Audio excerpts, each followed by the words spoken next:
आपके साथ ऋतु ज्ञानवानी। 7 अक्टूबर 2023 ये तारीख इजराइल के इतिहास के काले अक्षरों में दर्ज हो चुकी है। ये वही दिन था जब हमास ने बहरहमी की सारी हदें पार करते हुए इजराइल के मासूम लोगों को गोलियों से भून डाला, क्रूरता की हदें पार करते हुए महिलाओं को निशाना बनाया। और इसी के बाद नेतन्याहू ने एक कसम खाई थी कि जब तक हमास का सर्वनाश नहीं कर लूंगा तब तक चैन से नहीं बैठूंगा। और आज 1 साल बीतने के बाद भी इजराइल हमास को कभी न भूलने वाला जख्म दे रहा है। देखिए स्पेशल रिपोर्ट।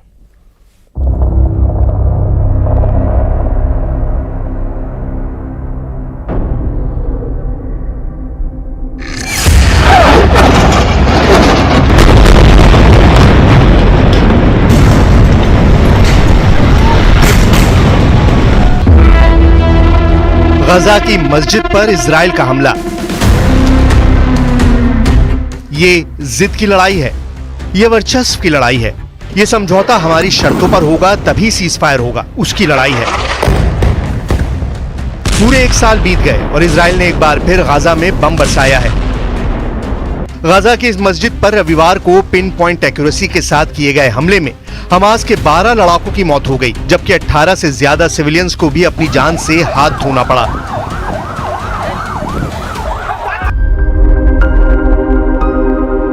इन तस्वीरों को देखिए, घुप अंधेरा है, टॉर्च की रोशनी में लोग राहत और बचाव के काम में लगे हुए हैं। किसी का शव फर्श पर पड़ा है तो किसी घायल को मलबे से निकाला जा रहा है ताकि उसकी टूटती सांसों को रोका जा सके, उसकी जान बचाई जा सके। इस तस्वीर को देखिए, लोग टूटी हुई मस्जिद की दीवार को उठाने की कोशिश कर रहे हैं। मस्जिद की टूटी हुई दीवार के नीचे किसी के दबे होने की आशंका है। पहले एक व्यक्ति कोशिश करता है, फिर 2-3 लोग और आते हैं और फिर तुरंत ही इस मलबे से निकालकर उस व्यक्ति को अस्पताल पहुंचाया जाता है।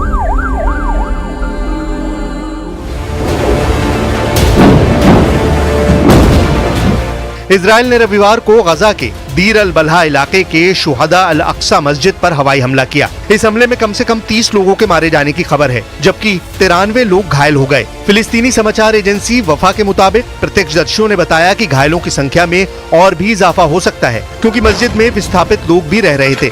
दूसरी तरफ इजरायली सेना ने बयान जारी किया कि शुहदा अल अक्सा मस्जिद में मौजूद हमास के आतंकियों पर सटीक हमला किया गया। ये आतंकी यहाँ से कमांड और कंट्रोल सेंटर चला रहे थे। इजरायली हमले में अब तक गजा की 1245 मस्जिदों में से 814 नष्ट हो गई हैं और 148 मस्जिदों को भारी नुकसान हुआ है। मस्जिदों के साथ साथ 3 चर्च भी टूट चुके हैं। 60 कब्रिस्तानों में से 19 को जानबूझकर निशाना बनाया गया। मंत्रालय की संपत्तियों को हुए नुकसान की अनुमानित वित्तीय लागत $350 मिलियन है।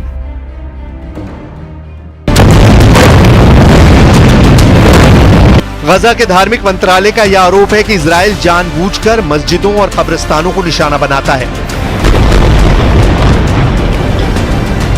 जबकि इजराइल की फौज का दावा है कि हमास के लड़ाके मस्जिदों को छिपने और कमांड सेंटर बनाने के लिए इस्तेमाल करते हैं। विदेशी मीडिया की रिपोर्ट भी ये बता रही है। मस्जिद के साथ ही इजराइल ने स्कूल को भी निशाना बनाया है। इजराइल ये भी दावा करता है कि मस्जिदों के साथ हमास के लड़ाके स्कूलों में पनाह लेते हैं और वहां भी इनके कमांड और कंट्रोल सेंटर को कई बार खत्म किया गया है।